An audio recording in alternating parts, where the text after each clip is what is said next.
Good morning. My name is Ira Jane B. Goku, a BS Ed second year, major in Filipino. Today, I will gonna discuss about the life of the best philosopher named Aristotle. Also, I will gonna discuss about his work and his philosophy in education. Before, who is Aristotle? Based in a biographical sketch, Aristotle was born in 384 BC at Stygia, Chalcidice, Greece. He was a Greek philosopher and polymath, also a student of Plato and teacher of Alexander the Great, an ancient Greek philosopher and scientist, one of the greatest intellectual figures of Western history. He was the author of the philosophical and scientific system that became the framework and vehicle for both Christians' scholasticism and medieval Islamic philosophy. Even after the intellectual revolutions of the Renaissance, the Reformation and the Enlightenment, Aristotelian concepts remained embedded in Western thinking. Also, Aristotle was a philosopher. His father was a physician to the king of Macedonia. The father of Aristotle was a physician to king of Macedonia. When he was 7, he went to study at Plato's academy. That's why he became a student of Plato. Began as a student, became a researcher, and finally a teacher. He was considered one of the best Plato students. He considered as one of the best students of Plato.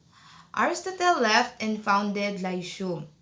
Lyceum is a school which Aristotle was studies before.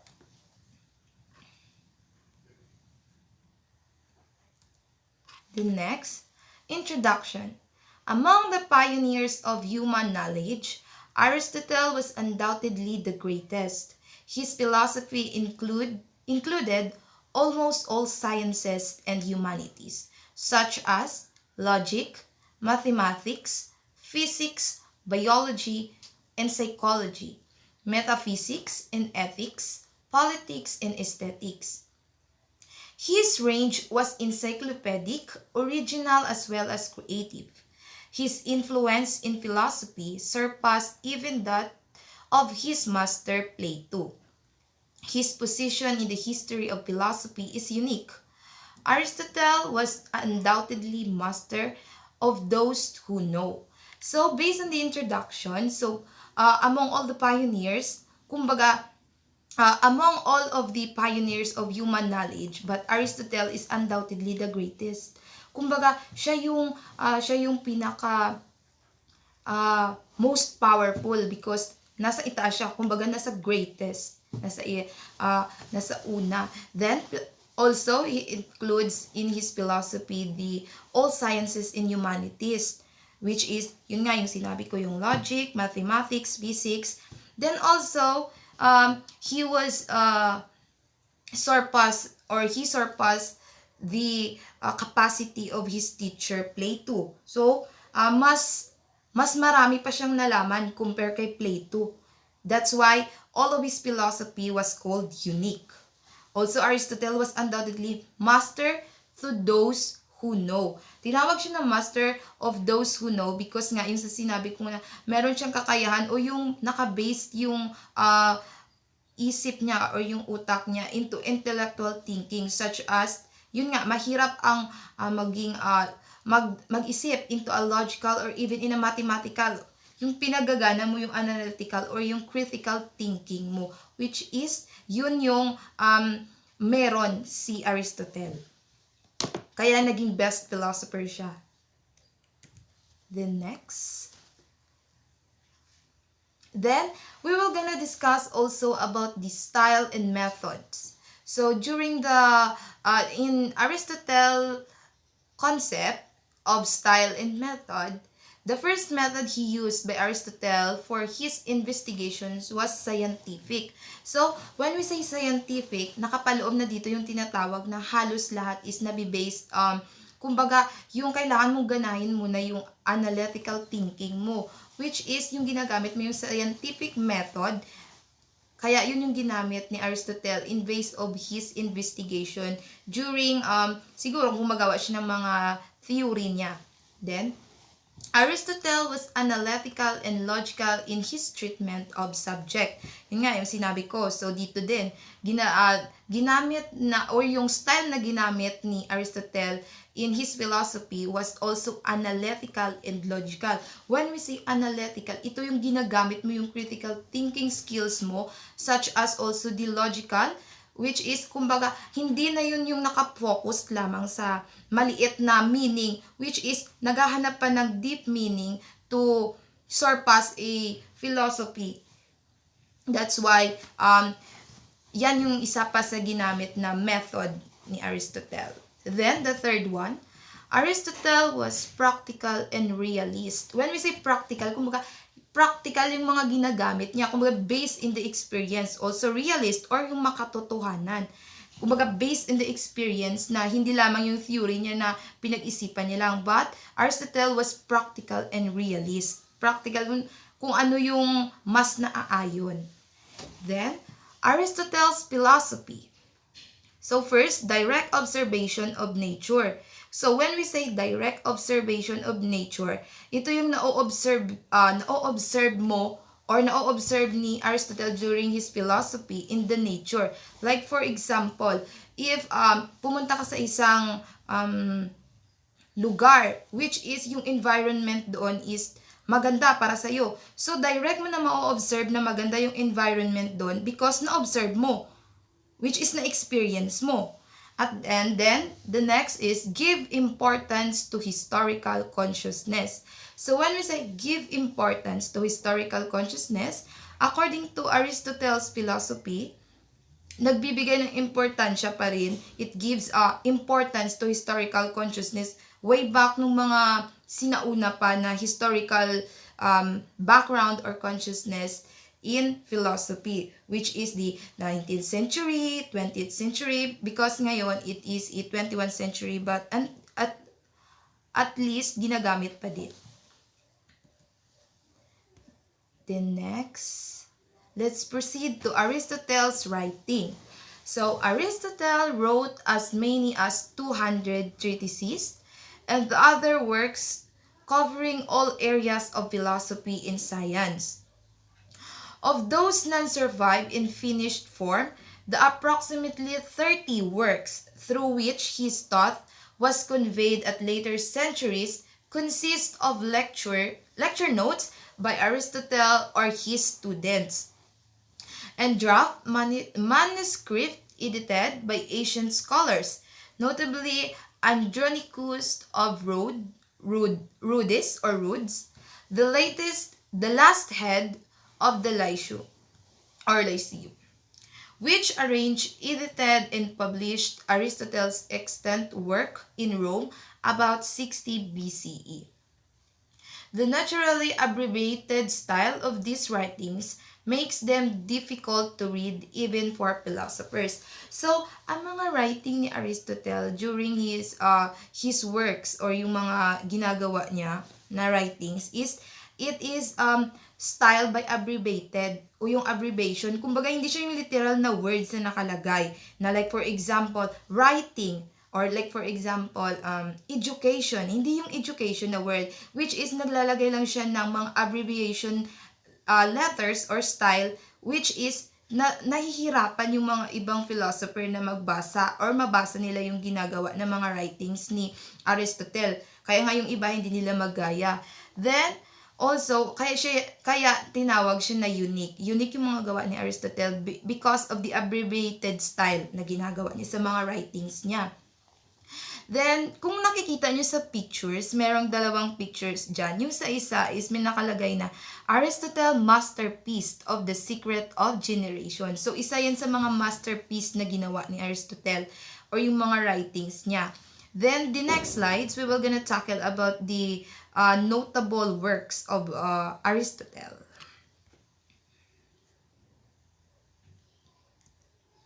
So, The notable works of Aristotle consist of 10. So, meron ako nilagay dito na 10. So, number 1, on the soul. Then, on the heaven, ode to virtue, prior analytics, topics, politics, poetics, sophistical refutations, physics, and the last on the generations of animals.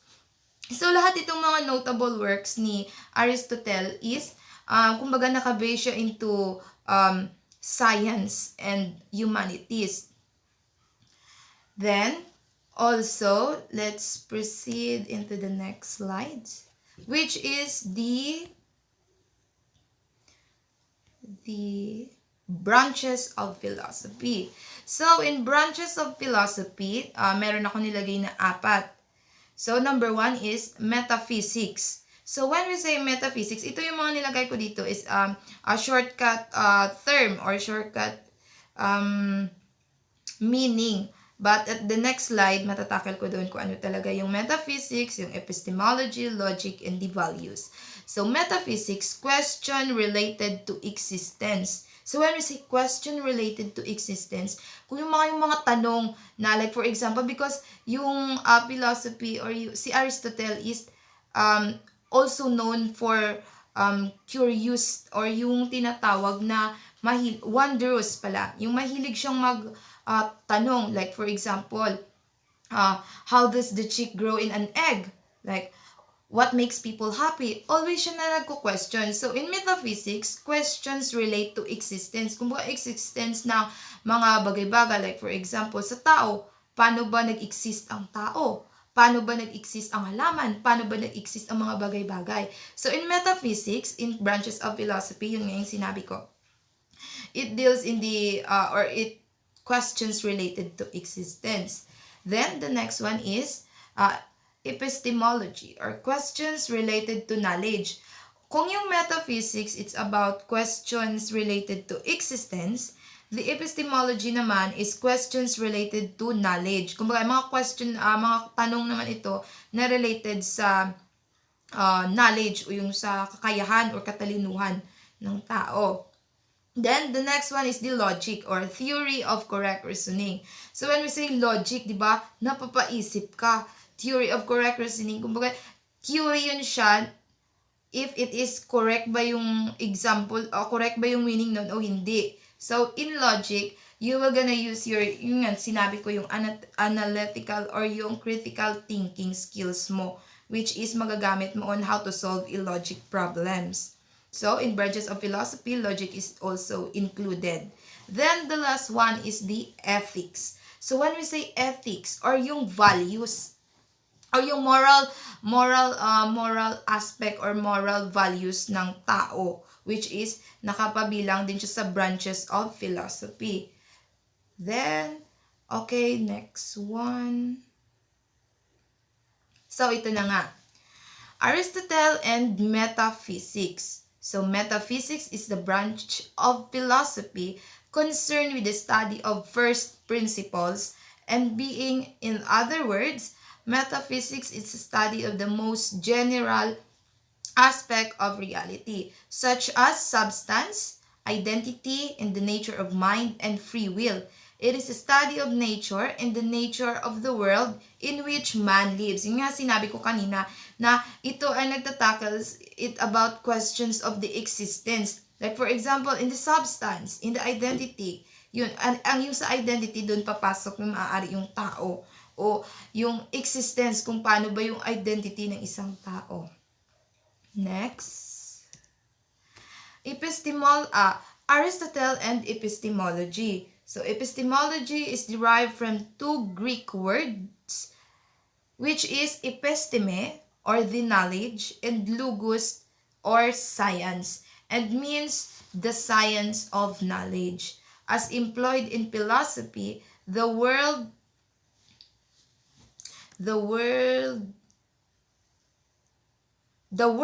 means the science of the certitude of human knowledge.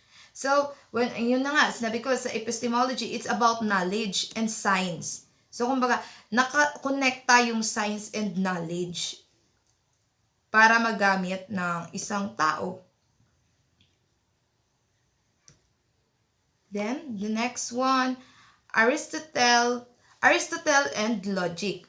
So, Aristotle was the first to systematically study the catalog, the rule of correct logical reasoning. His logic is important because it dominated all Western thoughts, including scientific thoughts, until the 19th century CE. It also had enormous influence on the development of Jews, Christian, and Muslim philosophy. It is still influential today. Although other types of logical system exist, Aristotelian logic is still a powerful tool used to teach reasoning skills in numerous academic discipline. Yun, dito na nga papasok din yung tinatawag na correct reasoning, which is yung ginagamit ng mga tao na mahihilig into solving a difficult problem. So dito papasok na yung tinatawag na logic or yung tinatawag na logical reasoning.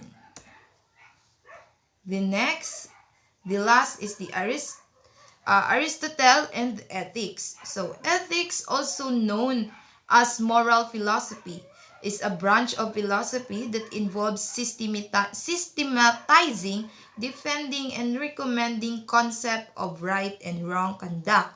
Aristotle considered ethics to be a practical rather than theoretical study.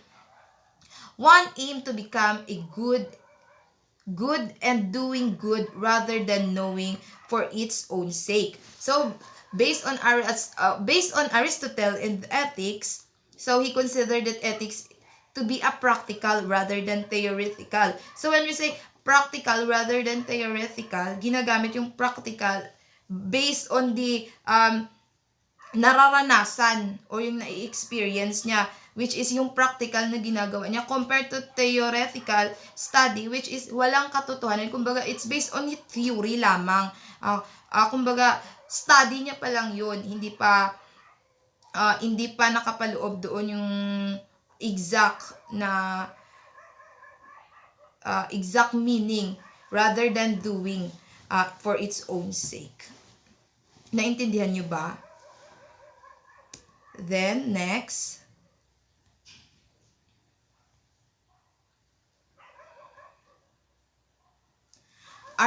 So here, let's proceed into Aristotle and education. So papasok na tayo sa philosophy of education based on Aristotle.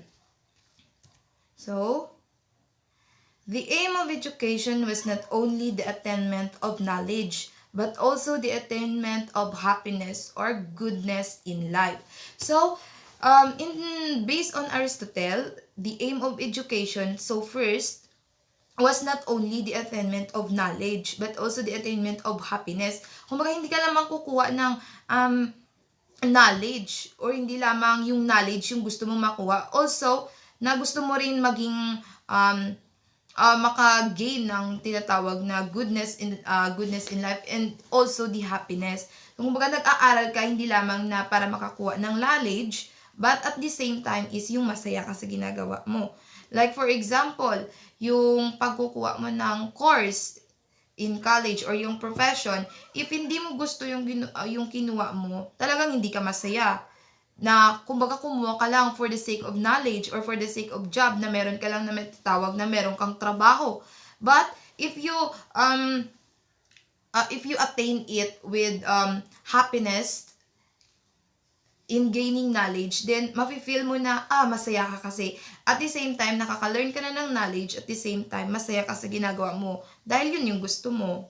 Then the second one is the aim of education was the welfare of the individual so as to bring happiness in their lives. Yun pa rin. So dito pa rin, ang aim pa rin ng education was the welfare of individual, yung kapakanan ng isang tao. So that nga makakapagbigay siya ng happiness at the same time sa kanyang sarili or even to others. Then, The last one is education is essential for the complete realization of man. So, education is essential. Kumbaga, importante siya, essential siya, importante siya kumbaga, complete realization ng tao na mahalaga ang edukasyon or yung important ng education in each individual or each person.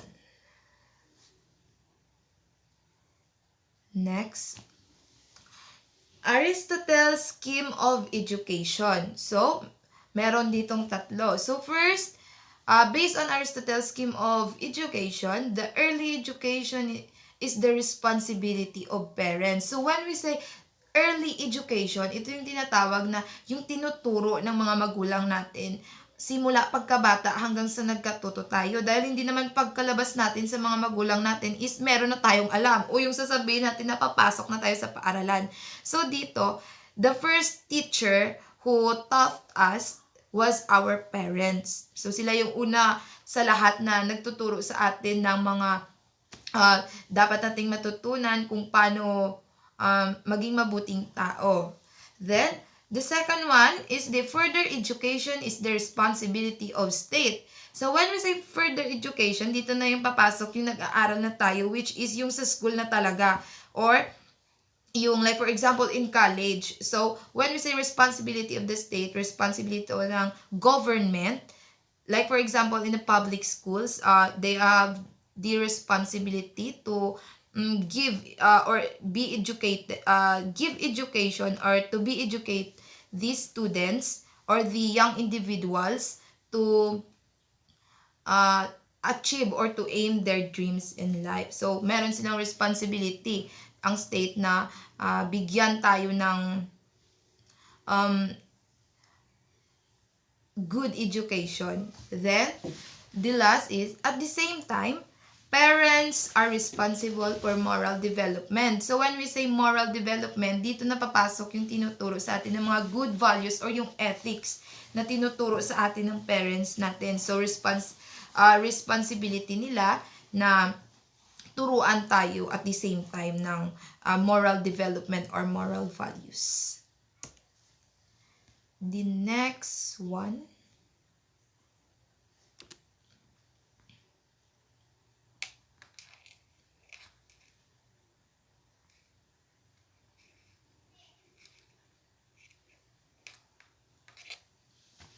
So, Aristotle's curriculum. Dito naman tayo sa Aristotle's curriculum. So, first, gymnastic.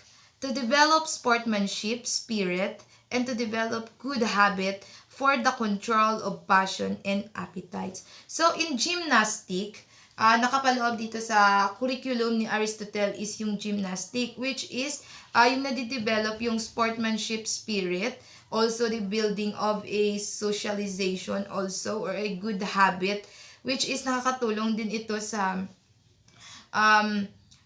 katawan or sa passion or sa sportsmanship spirit of a person, yung gymnastic. At the same time, music and literature for the moral and intellectual development. So, nakapaloob rin sa curriculum ni Aristotle na ang music and ang literature was for the moral and intellectual development of a person. Then, the third one is recommended mathematics for higher education. So, based on Aristotle's curriculum, nire-recommend yung mathematics for higher education na kailangang matutunan ng mga mag-aaral or the students. The next one is Aristotle's theory of education. So, ito na. Aristotle agrees with Plato on the division of Greek education into stages corresponding with level and years of schooling. He disapproved with Plato's communism in education. So, nag-disapprove siya dito sa communism ni Plato about the education. In the communism system, every individual is molded a single pattern. So, kumbaga, namomold yung kaalaman or yung intellectual capacity ng isang tao into a single pattern. Kumbaga, hindi siya yung direct talaga na malalaman mo dito, step by step or in pattern-based. Aristotle is of the opinion that any individual in the state should be given opportunity to develop his talent to the full. So, dito rin, nakapaloob din according sa kay Aristotle, yung opinion niya na in the state daw, you should be that the person or the individuals will be given an opportunity to develop his or her talents to the full.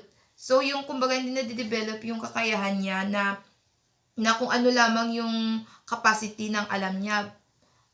Kung saan dito, nakasaad dito na they will be given an opportunity to develop more or to be more skillful when it comes to their passion or their what we call this, so their to be molded their skills. Also, when without any should be given opportunity without any independent to his progress, without censorship on the type of books he read or the opinion he holds. Yun na nga yung sinabi ko kanina. Aristotle believed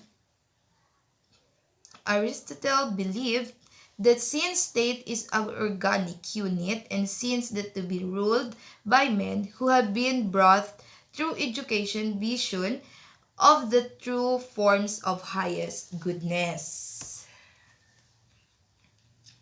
So now, we will gonna proceed in Aristotle's method of teaching. So, based on Aristotle, he suggests two types of method of teaching, which is the deductive method and inductive method.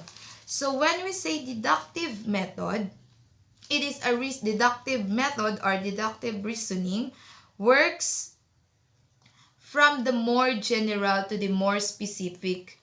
So, when we say more general and more specific, kumbaga eksakto dapat yung kabuuhan or yung nakapaspecific lang yung method of teaching.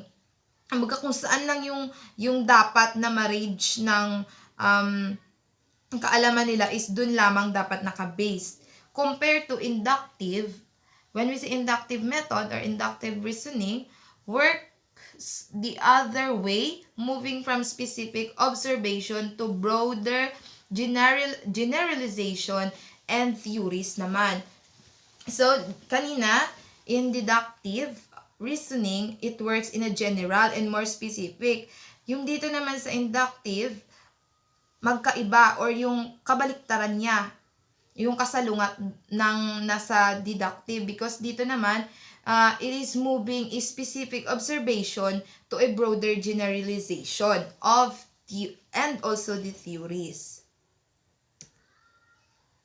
So the next slide was the quotes of Aristotle on education. So meron akong kinuha na 5 na notable, for me, ito lang yung mga nakita ko na notable quotes by Aristotle on education. So, the number 1 is, all men by nature desire knowledge. So, tama nga naman, lahat naman ng tao is nagdi-desire or dinidesire natin yung na magkaroon ng knowledge. Sino nga bang hindi gusto na magkaroon ng knowledge, di ba? Then, education is the best provision for old age. The one exclusive sign of throughout knowledge is the power of teaching. Also, the educated differ from the uneducated as much as the living from the dead. And the last is, the root of education are bitter, but the fruit is sweet. So when we say, dito, sa lahat dito ng quotes, dito talaga ako mas nagustuhan dito sa, the root of education are bitter, but the fruit is sweet. Diba?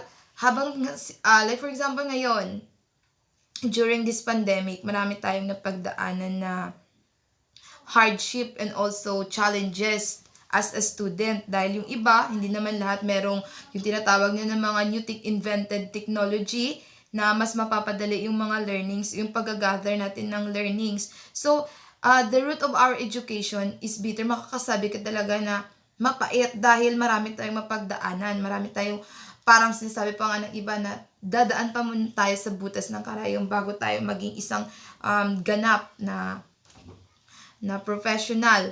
But if if kumbaga yung ina-admire natin sa sarili natin or ini-aim natin na one day I will become successful, then pag natapos, if ever naman talaga, after 5 years or after how many years, then you can say, meron ka ng hawak na diploma, then makakasabi ka na, yes, this is the fruit and it is also sweet. So, kung mapapasabi ka na, ito na yung resulta ng paghihirap mo. Then, the next slide was Aristotle and discipline. So, dito naman tayo sa Aristotle and discipline. So, we are the sum of our action. Aristotle tell us, and therefore, our habits make all the difference. So, definition ng dito sa Aristotle and discipline, that through discipline comes freedom. So, tama nga naman.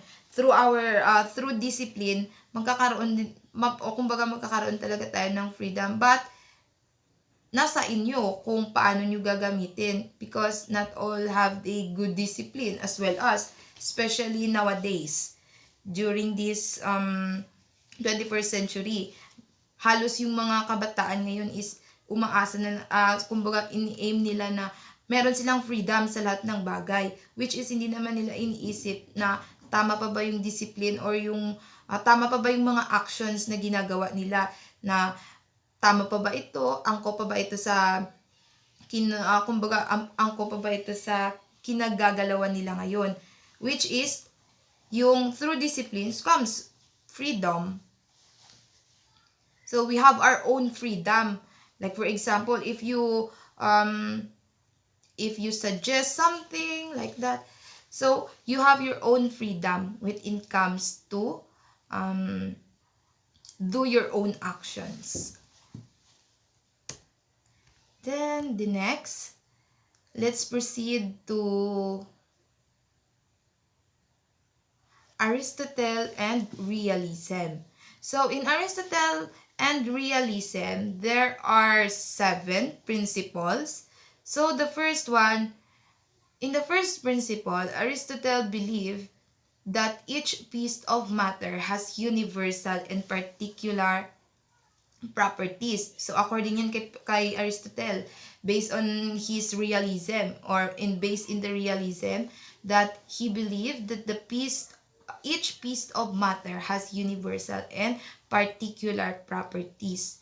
So, in the second principle, he believed that form of things, the universal properties of object remain constant and never change. So, according sa kanya, he believed na yung each form of things in this universe or in the universe properties, the objects will remain constant. Kumbaga, stay lang siya dyan, but constant and never change. But the particular components, the components niya, yun yung nagbabago o yun yung nag-change by time to time.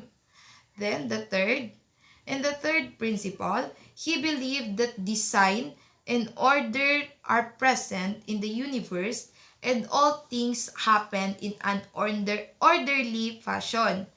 Then, the fourth principles, he believed there are 3 aspects of the soul. So, according sa kanya, he believed that there are 3 aspects of the soul called vegetative, animative, and rational. So, when we say vegetative, yun na nga, dun papasok yung, for me, papasok doon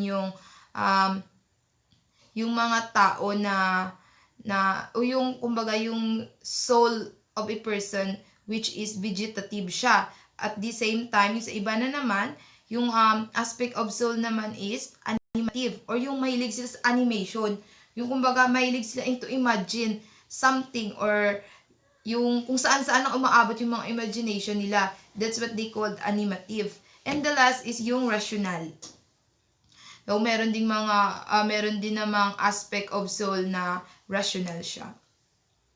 So, in the fifth rule, he didn't separate matter from its universal being. So, for Aristotle yan. And realism. The sixth principle is Aristotle's belief is that matter is always in process moving to some end. And the final principle is his belief or he believe of the chief good, which is happiness. So lahat ito ng mga principle is based of Aristotle in realism. So para sa kanya ito yung 7 principle niya. The last is it was Aristotle's realism with its hard logic made him the philosopher and scientist of all ages, and his philosophy a philosophy of all ages. So yan nga tinawag si Aristotle na most or the best philosopher and also a intellectual scientist because of his philosophical aspect when it comes to philosophy. So marami siyang nakukonstruct na mga theory. Then,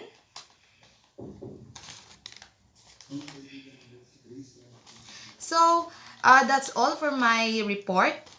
Kung meron kayong mga hindi naintindihan, then